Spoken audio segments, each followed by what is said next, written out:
In a past video, which I'll link up here, I told you that I was going to Cuba, and I also said that I was going to do a little bit of a gear list video.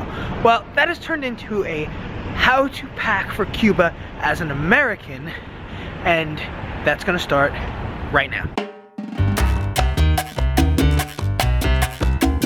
Hey guys, there's some things about going to Cuba that are different than going really anywhere else.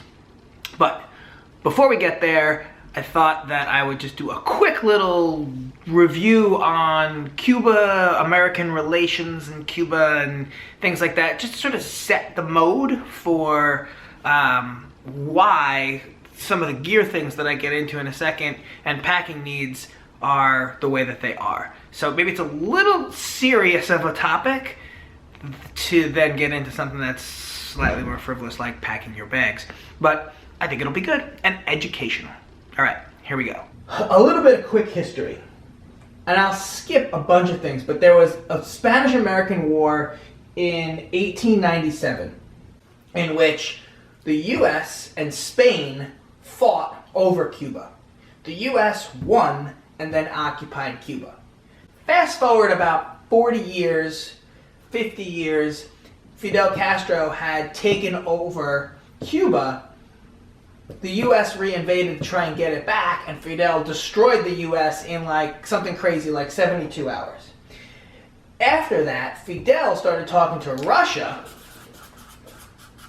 and this is during the Cold War, right? So they let Russia come in and put a missile in here. So that killed the relations between the US and Cuba.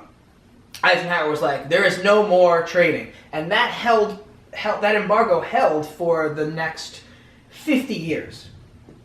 And so everything that happened in Cuba up until very recently, in the last few years, was government run, and there was no trading between the United States and Cuba. So everything in Cuba is a little bit locked in the 50s when that embargo started. How that relates to this packing list is supermarkets, hotels, restaurants, everything regulated from the government means that there's not a whole lot of options. Which brings us to this back to the packing list, is that the things that you find in the United States to be simple to get aren't necessarily that simple to get, nor is there that many of these items in terms of options in Cuba. What all that means is, first and foremost, you still need one of 12 reasons to go to Cuba. You can't just go to Cuba and lay on the beach. That's not allowed yet. It's probably coming, but not yet. Here are the 12 reasons which you can use to go to Cuba. Once you have one of those, you need to get a visa.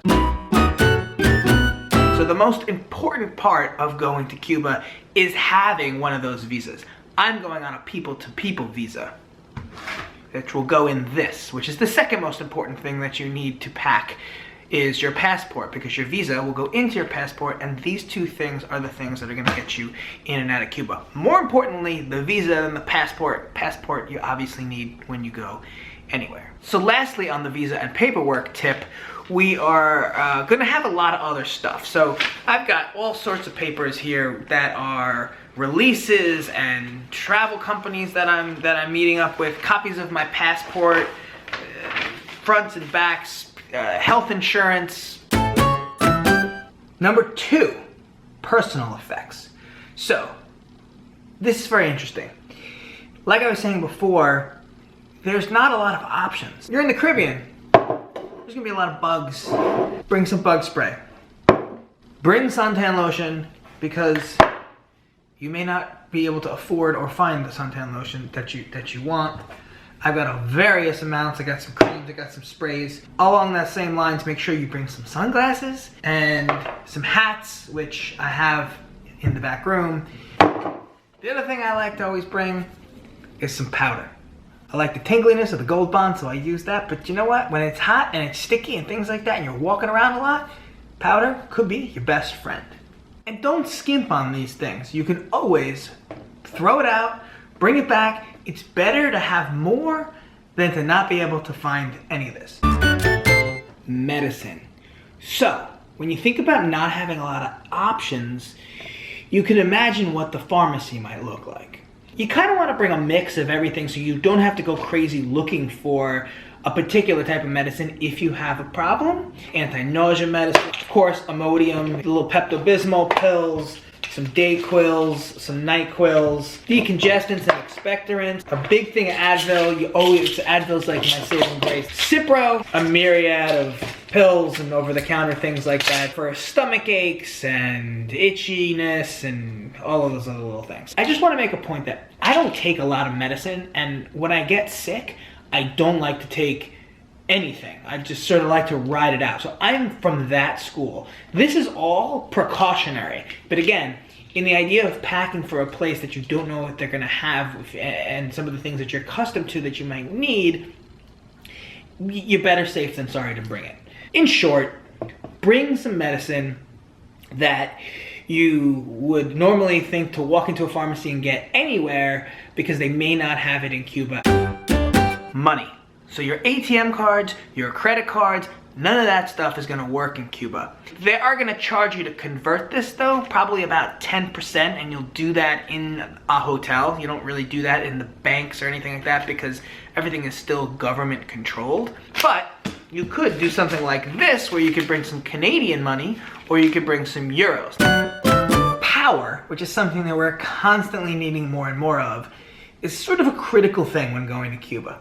Stock up on batteries, particularly if you're going on a trip like I am, which is about taking pictures. And I'll talk more about that in the next video. I've got batteries for cameras, I've got chargers, I've got critical things, because you don't want to run out of power. Your internet isn't gonna work. Your cell service isn't gonna work. There's very little Wi-Fi. It's getting better, I hear, but that means that you're not gonna be able to Google map everywhere that you're going or check out things quickly on Foursquare or whatever it is you use to find restaurants and jazz clubs and all the things that you're gonna do. So, invest in a guidebook. I know, it's paper, it's like crazy. I've always had a point of pride, particularly in Lonely Planets, of just kind of tearing them up and ripping pages out, and when I'm done with the trip and I look back at that book, I'm like, oh, that's right, that was that day where we went to that thing and got in the car and discovered that other thing, and I had to rip those pages out because I didn't want to carry the whole book around with me.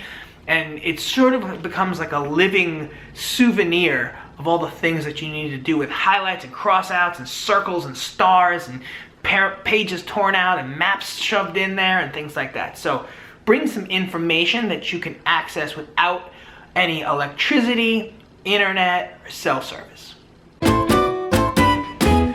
Okay, clothes. I'm not gonna spend that long on clothes because packing to go to Cuba as an American isn't really that different than packing to go anywhere else as any other nationality. Pack light, both in quantity and in material, because you're going to a hot place. But make sure that you do pack something that's a little bit more on the dressier side and then stuff that's more on the casual side, because you never know when you're gonna need something nice to go into a particular place. And you know what? Nobody likes being underdressed.